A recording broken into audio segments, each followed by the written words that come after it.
Bonjour bien-aimés dans le Seigneur. Gloire soit rendue à Dieu, notre Seigneur Jésus-Christ, qui nous a donné le privilège de nous lever ce matin, de commencer encore notre journée par l'exhortation et par la prière. Que l'honneur lui soit donné car il est bon pour nous. Il est un bon Père, il a planifié cette journée pour nous, il sait pourquoi il nous a levés ce matin et nous allons pas nous contenter seulement à jour de la journée, mais toujours aussi lui dire merci. C'est une grâce que nous n'avons jamais méritée. Alors, nous allons nous exhorter dans le livre des 1 Corinthiens, du chapitre 14, le verset 1 à 5 que j'ai lu au nom de Jésus. Recherchez l'amour, aspirez aussi aux dons spirituels, mais surtout à celui de prophétie. En effet, celui qui parle la langue ne parle pas aux hommes, mais à Dieu, car personne ne le comprend. Et c'est en esprit qu'il dit des mystères. Celui qui prophétise au contraire parle aux hommes, les édifie, les exhorte, les console. Celui qui parle en langue s'édifie lui-même, mais celui qui prophétise édifie l'Église. Je désire que vous parliez tous en langue, mais encore plus que vous prophétisiez.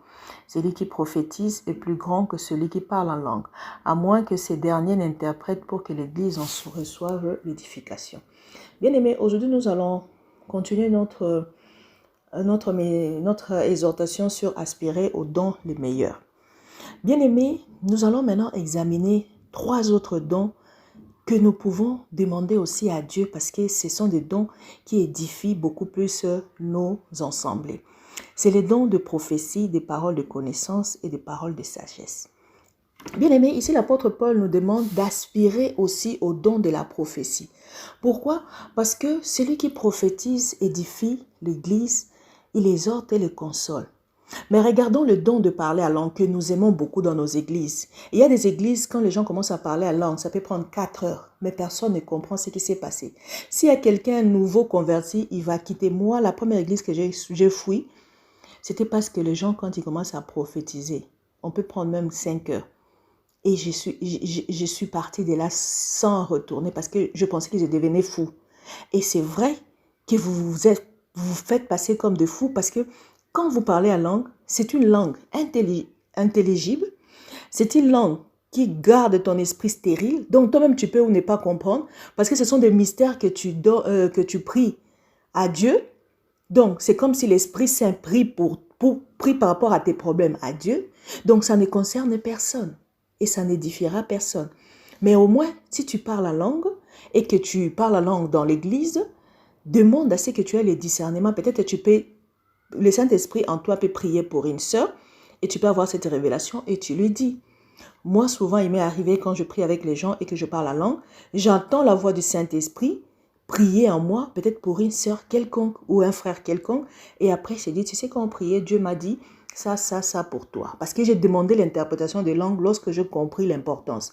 Alors, l'importance de parler la langue, c'est que tu peux passer des heures et des heures. Quand quelqu'un te dit, j'ai passé 5 heures dans la prière, c'est pas avec l'intelligence qu'on peut faire ça. C'est avec le parler à langue.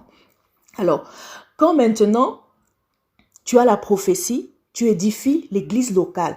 C'est-à-dire, quand tu parles de la part de Dieu, il y a un problème à l'église, le Seigneur utilise ta bouche pour édifier, exhorter et consoler. Et cela est toujours par rapport à la parole de Dieu. C'est comme ça que c'est un don qu'on peut examiner. Alors, tu ne peux pas dire que non, je suis prophète. Non, tu as un don de prophétie. Quand c'est un ministère des prophètes, eux, ils peuvent prophétiser pour des nations, pour des groupements, pour le monde. Et là où il y a un prophète, le monde entier doit savoir que dans tel pays, il y a un prophète. Donc quand tu as les dons de prophétie, tu n'es pas un prophète. Et ne pense pas que tu es plus grand comme la Bible ici, c'est lui qui prophétise plus grand. Cette grandeur, c'est par rapport à l'importance. Ce n'est pas par rapport à ce que tu es grand et commence à t'enorgueillir comme on voit les prophètes. Non, ils sont souvent des orgueils. Ils ont mal compris ici. Alors, aspire aussi à la parole de connaissance et à la parole de sagesse. Ils s'accompagnent souvent ensemble. Parce que la parole de connaissance te donne la révélation de choses qui sont présentes ou dans le passé. Mais la parole de sagesse te donne maintenant le moyen de résoudre ou de donner des solutions à cette révélation à venir ou cette révélation présente. Je donne un exemple. Nous sommes à l'église. Bon, je donne l'exemple de la Bible d'abord. Salomon, on amène 2 femmes qui, tous les deux disent que non, ça, c'est mon enfant. Il n'était pas avec eux. Et les bébés se ressemblent. Qu'est-ce qu'il a eu? Il a eu la parole de connaissance couper l'enfant en deux, donner chaque partie. Et c'est accompagné des paroles de sagesse parce que quand maintenant la vraie mère a vu que c'est son enfant qui va mourir, il dit non, donnez l'enfant à la femme qui réclame. Elle a voulu laisser son fils vivre. Et c'était là qu'il a réglé les problèmes. Donc tu peux avoir la parole de connaissance. C'est ce que nous avons souvent dans l'église. Non, mon frère, Dieu me montre que tu as quitté ton boulot. Mais ne pleure pas. Regarde la solution maintenant des révélations de sagesse, de la parole de sagesse. Si tu fais ça, Dieu va te restaurer, ça. Joseph aussi a eu ça quand il a eu la révélation de bêtes maigres et de bêtes gras.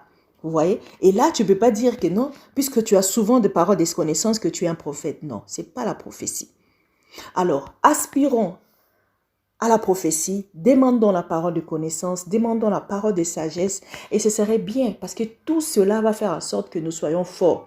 Lorsque nous nous réunissons dans nos églises, dans nos maisons, dans nos assemblées, nous devons être forts, nous devons nous accompagner de la parole de connaissance, la parole de sagesse pour nous aider. Sinon, nous allons faire des heures et des heures pour de bêtises, surtout les gens qui viennent avec les problèmes. Pasteur, quand quelqu'un vient avec son problème et que tu connais le début ni la fin, demande à Dieu la connaissance, la révélation de ces problèmes. Nous voyons aujourd'hui des gens font des prières de 4 ans, 5 ans et c'est nul et sans effet. Mais quand tu commences par prier, Seigneur, révèle-moi ce qu'il y a. Tu ne traînes pas. Moi, j'aime bien prier quand j'ai déjà demandé à Dieu de me donner des solutions. Et je ne traîne pas avec les gens. Et je ne passe pas mon temps à faire des prières inutiles quand je ne comprends rien. Et cela doit être les soucis de tous les enfants de Dieu. Et nous allons beaucoup plus éviter trop de bruit dans nos églises quand nous crions tout le temps en langue et nous mettons tout le monde mal à l'aise. Et les gens, des fois, pensent que si le modérateur arrête les cultes, non, il est contre l'esprit. Non, il n'est pas contre l'esprit, il ne veut pas les désordres. Parce que notre Dieu n'est pas un Dieu des désordres. Il n'aime pas les désordres. C'est un Dieu qui aime l'ordre et il a fait toutes choses par ordre. Dans le verset 32, on nous dit « L'esprit des prophètes sont soumis aux prophètes car Dieu n'est pas un Dieu de désordre mais un Dieu de paix. » Donc quand on vous dit « Arrêtez-vous, arrêtez de parler en langue », c'est que vous êtes en train de faire les désordres et ça n'édifie personne. Maintenant, nous allons prier. Nous allons aspirer au don le meilleur. Prions au nom de Dieu. Seigneur Dieu de gloire, merci parce que tu es celui qui nous éclaire. Merci, tu es le chemin de la vie. Merci parce que tu nous aides à faire le bon choix dans tout ce que nous faisons, dans tout ce que nous avons comme besoin et pensée. Oh Seigneur, je sais qu'à partir de ces exhortations, tu nous as appris à faire le bon choix. Nous allons aimer notre prochain. Nous allons aspirer à l'amour qui va nous aider à voir et à accomplir tous les autres dons que tu nous as donnés, à bien l'utiliser, à bien user sans que nous puissions nous enorgueillir parce que nous savons que nous sommes juste des représentants de ta gloire, de ton onction. Oh Seigneur, nous arrêterons de faire des prières inutiles, de demander les onctions inutiles. Parce que l'onction que toi tu donnes, c'est lorsque quelqu'un a besoin d'exercer quelque chose, un travail que tu lui as donné, tu lui donnes l'onction pour ce travail-là. Et nous ne donnerons pas les l'onction en désordre et les gens ne reçoivent rien. Seigneur, nous allons éviter des prières inutiles lorsque nous disons recevez l'onction. Quelle onction? Oh Seigneur, merci. Merci parce que tu mets de l'ordre dans notre vie. Merci parce que nous attendrons tout de toi et nous te laisserons faire ta part et nous ferons notre part.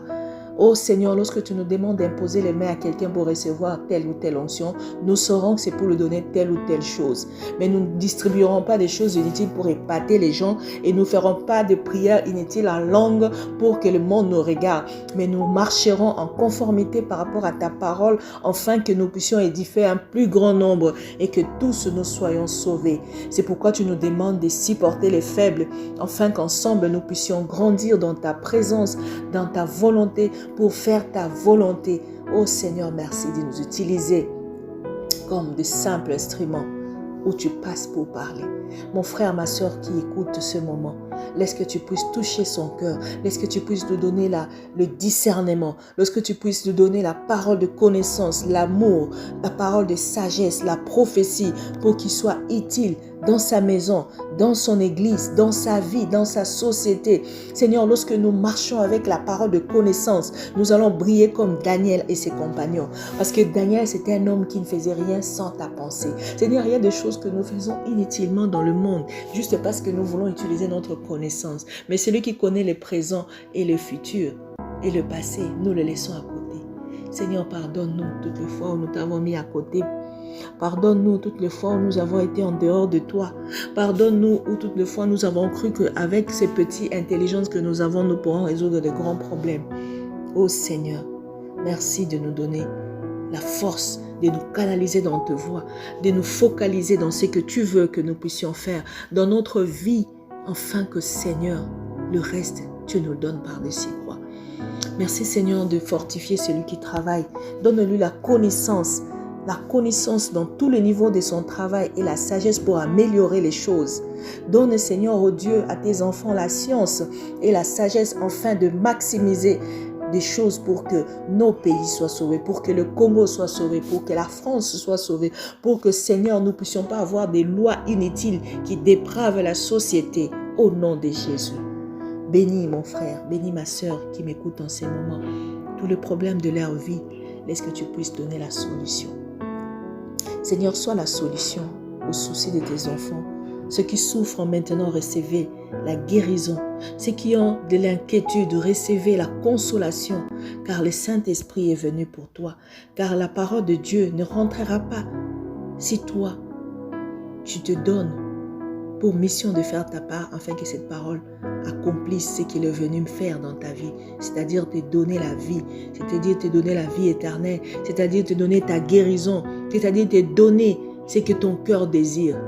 Au nom de Jésus-Christ, je bénis cette journée, je bénis tout ce que nous allons faire, je bénis tout lieu foulera à la pointe de nos pieds, que le Seigneur Jésus-Christ nous accompagne en tout et que tout soit pour lui, afin que le monde sache que nous sommes ses enfants. Merci Seigneur pour la victoire que tu nous donnes contre l'ennemi, contre les fléaux qui viennent s'abattre dans la terre. Seigneur, je sais et tu as dit que tu vas protéger tes enfants. Merci parce que dans tes mains, nous avons trouvé l'abri que même le roi n'a pas, que le président n'a pas, que les autorités, malgré tout leur argent, ils n'ont pas. Nous dormons tranquilles tout le jour dans tes bras et nos nuits sont de nuits de bonheur et de paix, de renouvellement, de guérison. Car lorsque l'homme peut opérer et te faire mal, toi tu nous opères pendant notre sommeil. À tous ceux qui sont malades maintenant, sachez que cette nuit, dis à Dieu pendant que je dormirai, opère-moi, enlève-moi ça, et je récupère ce que tu as laissé à la croix, afin que le matin soit des matins glorieux, des matins merveilleux pour toi. C'est cela la pensée de Dieu pour toi ce matin, au nom de Jésus-Christ. Amen.